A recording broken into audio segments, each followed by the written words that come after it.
Trade between Nigeria and Belgium has over the years continued to blossom, and now both countries have mapped out ways to strengthen the existing bilateral relations between both countries, especially to boost trade and investment.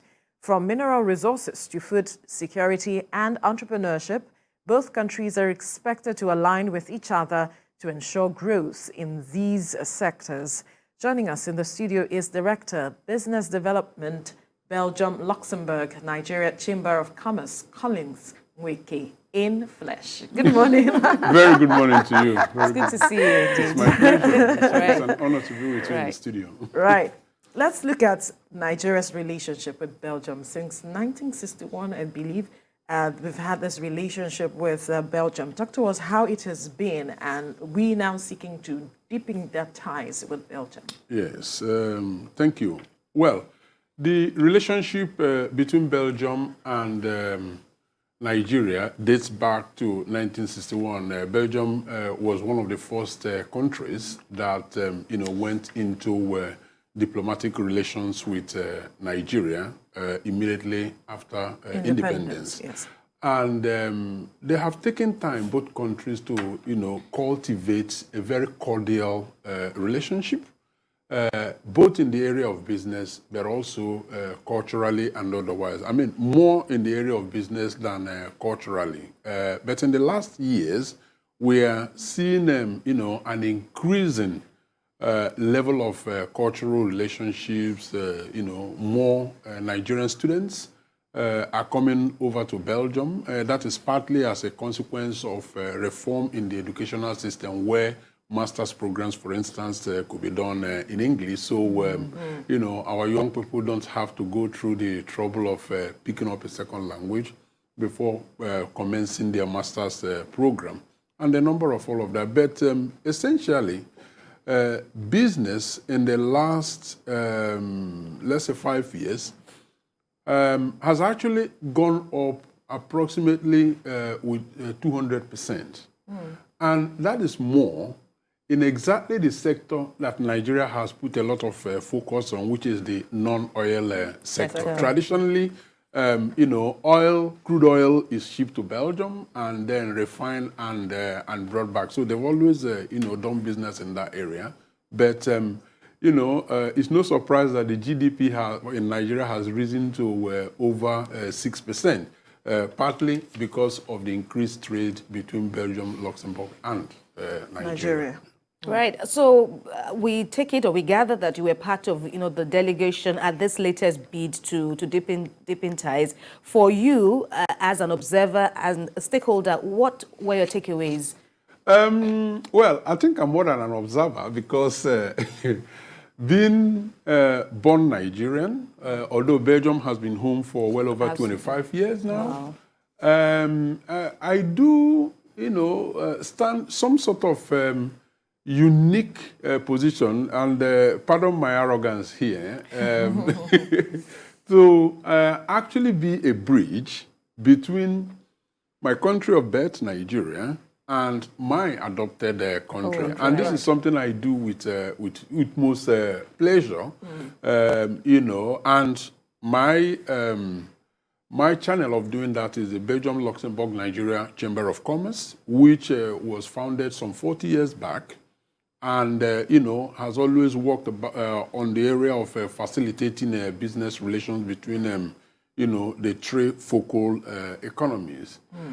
Myself, personally, as the business development director, has joined that bandwagon with a team of highly motivated individuals led by our president, Mr. Chris Amsons. Now, I think one of the best things that this trade mission, which was organized, by the way, by the regional government of Flanders, Flemish Investment and Trade, FIT, I believe for BLNCC, Belgium, Luxembourg, Nigeria Chamber of Commerce, the main takeaway is the fact that we identified the need to establish boots on the ground, and so the major MOU, Memorandum of Understanding, that was signed during this, trade mission was setting up BLNCC Nigeria. led by a certain Dr. Somadena Anene. The essence is actually to focus deeper. People are here to give information and then, facilitate more trade deals. Now, so how can Nigerians cash in on this new, perhaps, business ties that they are, what we have just spoken about, basically? How can Nigerians who perhaps see that this might be a window for them to benefit something from all of this arrangement between Belgium and Nigeria? Nigerians are already doing that. As you probably know, we do, as Nigerians, have a very long, sensitive nose to smell investments where they are. And they have smelled it all over the place. We had a bid to be at the Lagos Continental Hotel, and overwhelmingly, Nigerians showed up at the BLNCC stand.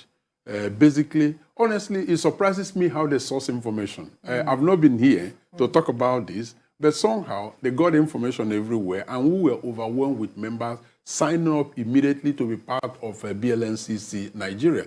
That is one way to go about it, being a member of BLNCC. But of course, it's voluntary. You can, of course, negotiate directly with the headquarters in Brussels. Our website is there where they get information. What do we do? Oil is the mainstay of the economy, at least for now. And we know that oil is not, going away very soon, even though it is being de-emphasized. Yes. So those who are still involved in oil and gas, they will continue to trade. The scope of, business is there. But the area of food, beverages, and pharmaceuticals happen to be one area that will put a whole lot of focus on. And of course, the related areas of innovation, technology, which is what Belgium is known for. You probably are aware that Belgium hasn't got any mineral resources yet. It's one of the top economies of the world. So it is the humans that actually drive that economy, intellectual capital and, human resources and all of that. So even in that area, there are quite a lot of knowledge to transfer to Nigeria, So we are focusing on those areas, and we are actually the Embassy of Nigeria, headed by Ambassador Obinna Onowu, is having a return match, if you like, of this trade mission sometime in June 2023, where Nigerian businesses are, expected to come over to Belgium and Luxembourg and see things by themselves, meet, business leaders, visit companies, factories, manufacturing units, and so on and so forth. So all of these are actually on the pipeline. But when you look at the ease of doing business, because we gather that also featured prominently at the meetings. So, yes. For you, you're Nigerian, but of course you've spent a substantial number of years, so you should know what you're after as a business person. What do you think about the climate here in Nigeria, really? There is no fancy way of saying that Nigeria is not one of the easiest places in the world to do business.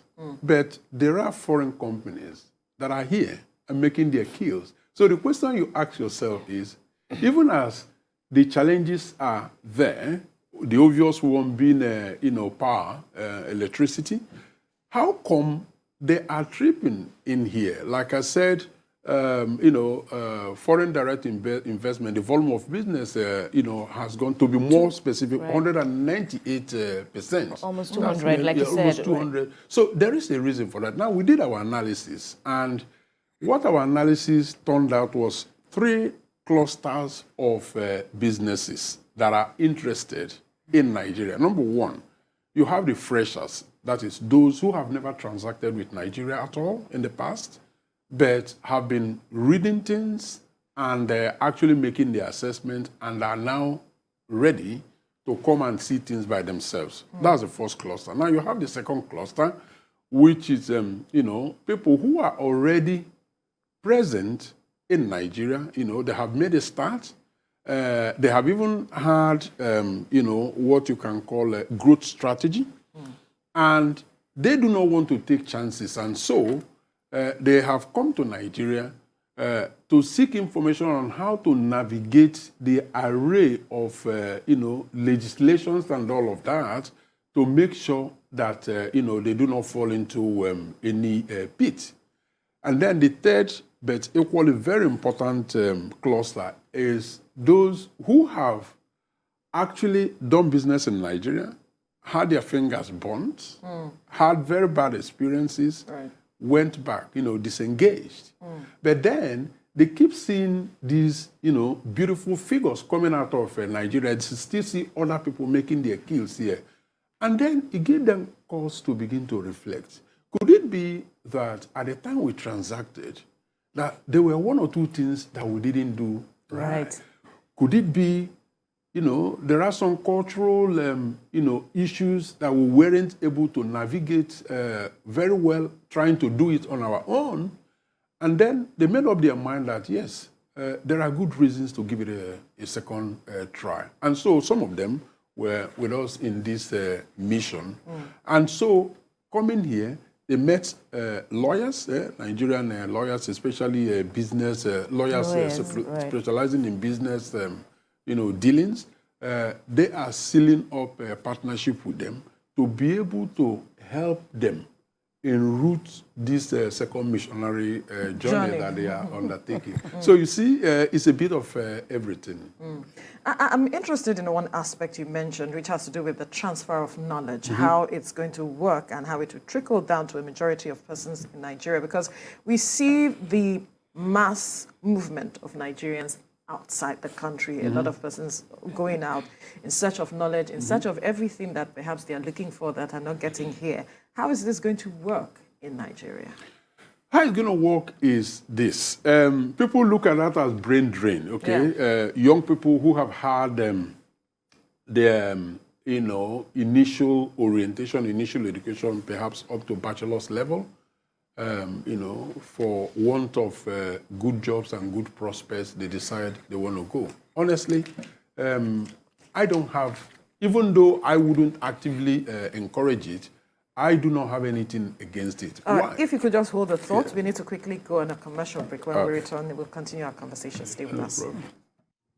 All right, thank you for staying with us. We've been speaking with Director of Business Development of Belgium, Luxembourg, Nigeria Chamber of Commerce, Collins Nweke, on the issue of deepening ties between Nigeria and Belgium. And before we went on the break, we were talking about transfer of knowledge, seeing that Nigeria is faced with the brain drain. A majority of Nigerians live in the country, and now we are having Belgium talking about transfer of knowledge, how Nigerians are going to benefit from that. Yes. As a matter of fact, the brains that are being drained today will be the brains that are actually returning back, part of which will help to build the economy. That's number one. Number two, let's not forget that remittances is a big issue, very huge one, very huge benefit to Nigerian economy.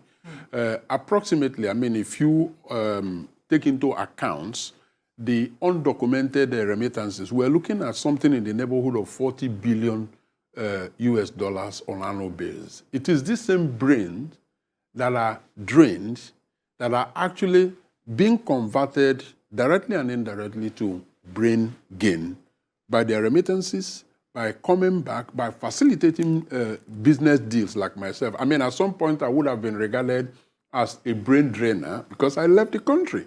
Today, in more ways than one, we are helping to be the brain gainers, bringing investors, coming back, some of us as academics, to work in Nigerian universities on sabbaticals. Others are joining government in different advisory capacities. Others actually make the plunge into politics, bringing in the foreign experiences, adapting them to the Nigerian idiosyncrasies, and indeed adding value.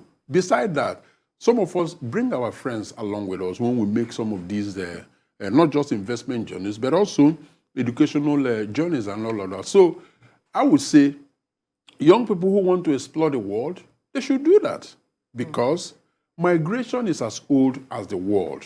And there is nothing negative about it. Of course, the preference is that they stay in the country if the country offers them enough prospects to make something out of their life. But letting their innovative minds, their creativity to die when there are opportunities out there that they can explore is absolutely unfair. So we're looking at not just Nigeria, better Nigeria-Belgium ties, but Luxembourg has also brought into the mix.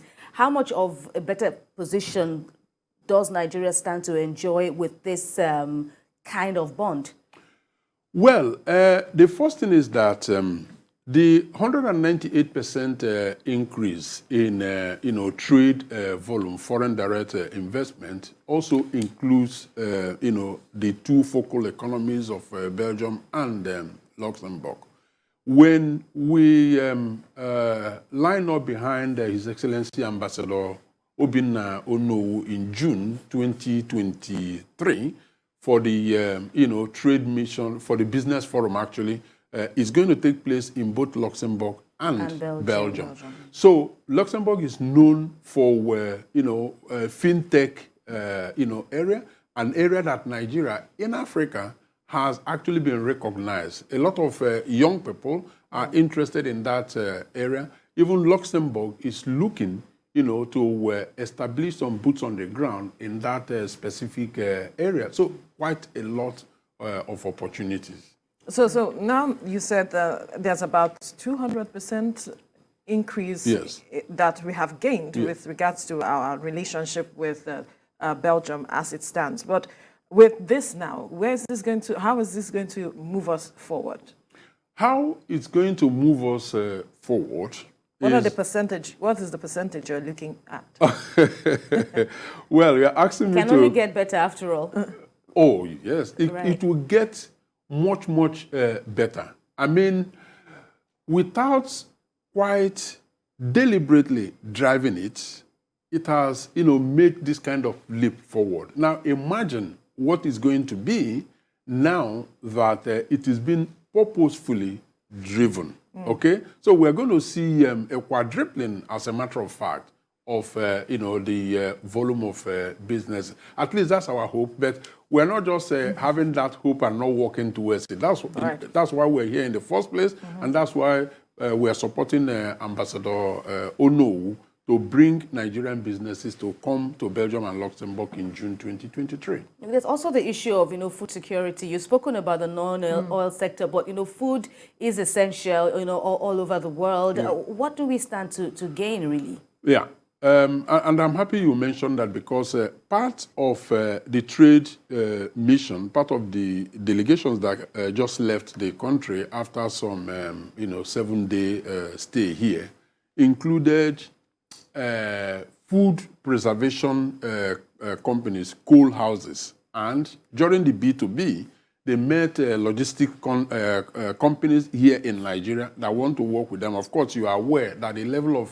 food wastage is humongous in this country. Yes. They are bringing in technology to partner with local firms up across Nigeria to be able to work on that. That is food security. There are also manufacturing meat processing companies that, there was only one that came with us on this mission. What are they seeking for?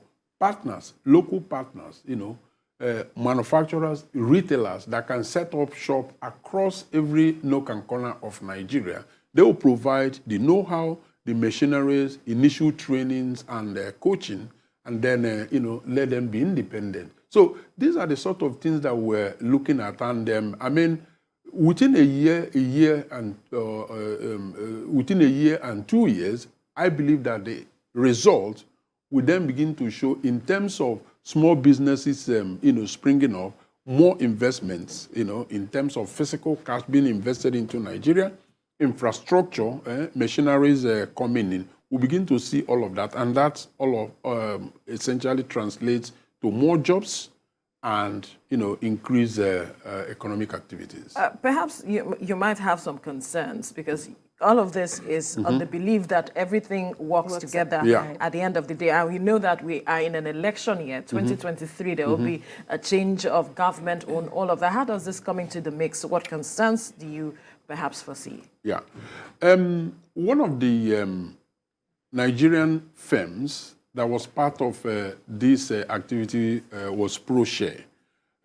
ProShare does, financial information reporting, risk analysis, and all of that. Now, companies who came for this, mission with us, who have concerns in that area, can count on companies like ProShare to provide them risk analysis, which also includes political analysis, because these things just don't happen on their own. There are ways and means of pursuing them, but if you don't know it, you don't know it. So part of the reason they are here is to meet the experts in those areas. And I must say, because this is very important, that long-term investment, because of the fragility of the economy, is something that scares investors, because you can't invest long-term in an environment that is politically unstable, economically volatile. But they are seeing some of these things going well. Now, those who were expecting that by now, crisis would have erupted in the streets of Lagos, Abuja, and other major capitals as a consequence of campaigning, well, they are disappointed, because that is not the case.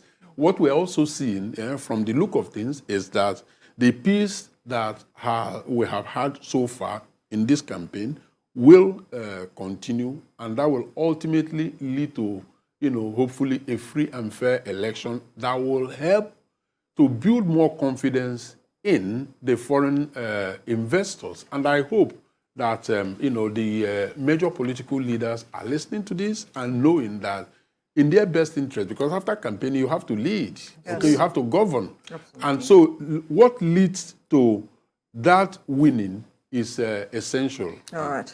We have to leave the conversation here now, but we must thank you, Director, Business Development, Belgium, Luxembourg, Nigeria Chamber of Commerce, Colin Sunweke, for coming to the studio to have this conversation with us. My pleasure. Thank you very much. It's a pleasure having you.